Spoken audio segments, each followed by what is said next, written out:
The crimson sands of Varatha 7 stretched endlessly beneath 3 dying suns. Jasmine's pale blue skin had turned ashen, her bioluminescent markings flickering weakly as she lay crumpled against a jagged rock formation. Her breathing came in shallow gasps, each one more labored than the last. The rescue pod that was supposed to save her had crashed 2 kilometers away, its emergency beacon silent and useless. She had been part of a diplomatic convoy, the Valkyrie Federation's attempt at establishing trade relations with the Outer Rim colonies. But pirates didn't care about diplomacy. They cared about cargo, and when they found the convoy lacking in valuables, they'd simply jettisoned the worthless crew members onto the nearest death world.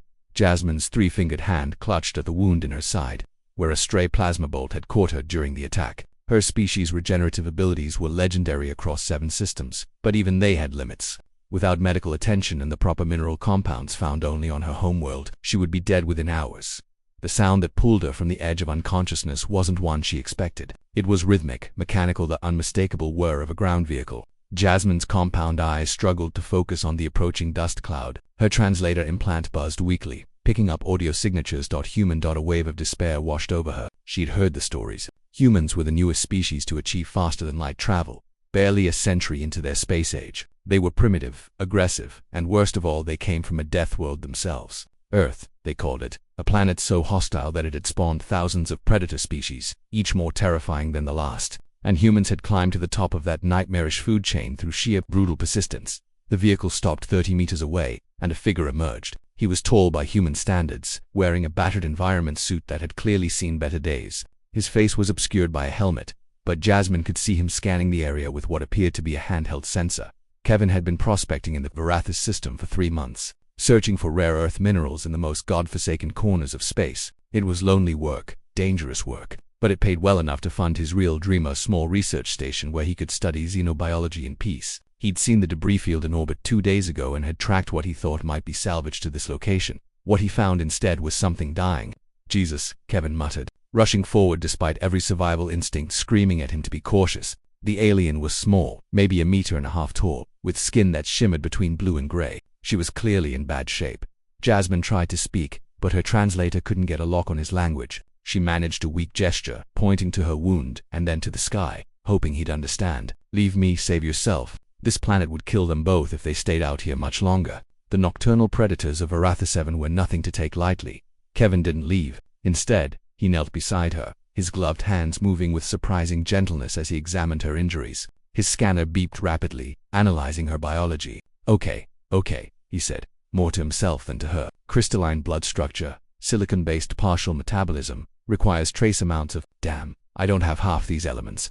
But humans didn't become the dominant species on Earth by giving up when the odds were bad. They became dominant by being too stubborn to die, too clever to accept defeat, and too empathetic to leave others behind. Kevin pulled Jasmine onto his back, careful not to jostle her wound, and carried her to his rover. She weighed almost nothing in Varatha 7's low gravity. He sealed her in the passenger compartment and punched in coordinates for his temporary base camp. The journey took 40 minutes. Jasmine drifted in and out of consciousness, aware only of the human's constant stream of words, soothing, determined, refusing to let silence claim the space. She didn't understand the language, but she understood the tone. He wasn't going to let her die. At the camp, Kevin worked with the frantic precision of someone who'd patched himself up more times than he could count. His medical supplies were designed for humans, useless for her physiology. But he had something better, a portable 3D molecular printer and a database of every xenobiological compound registered in human space. He spent 6 hours synthesizing approximations of the minerals Jasmine's body needed, cross-referencing her biology with similar species, making educated guesses when data was incomplete. It was crude medicine, improvised and desperate, but it was medicine nonetheless. Jasmine woke to find her bioluminescent markings glowing steady and bright. The wound in her side had sealed, her body finally receiving the building blocks it needed to heal. She sat up slowly, finding herself on a cot in a small habitat module. The human sat nearby, his helmet finally removed, revealing a face lined with exhaustion but creased with relief. Hey there, Kevin said softly. Welcome back. Her translator had finished analyzing his language. Saved me, she managed, her voice carrying the harmonic undertones of her species. Kevin shrugged. Couldn't just leave you out there. Wouldn't be able to sleep at night. My people say humans are dangerous, violent.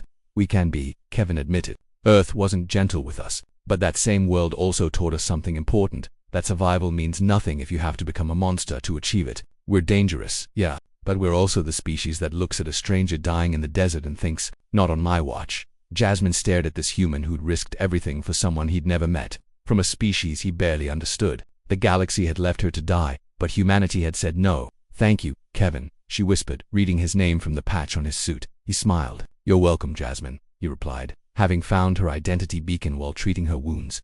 Outside, Varatha-7's monsters howled in the darkness. Inside, two beings from different worlds sat together, and the galaxy became a little less cold.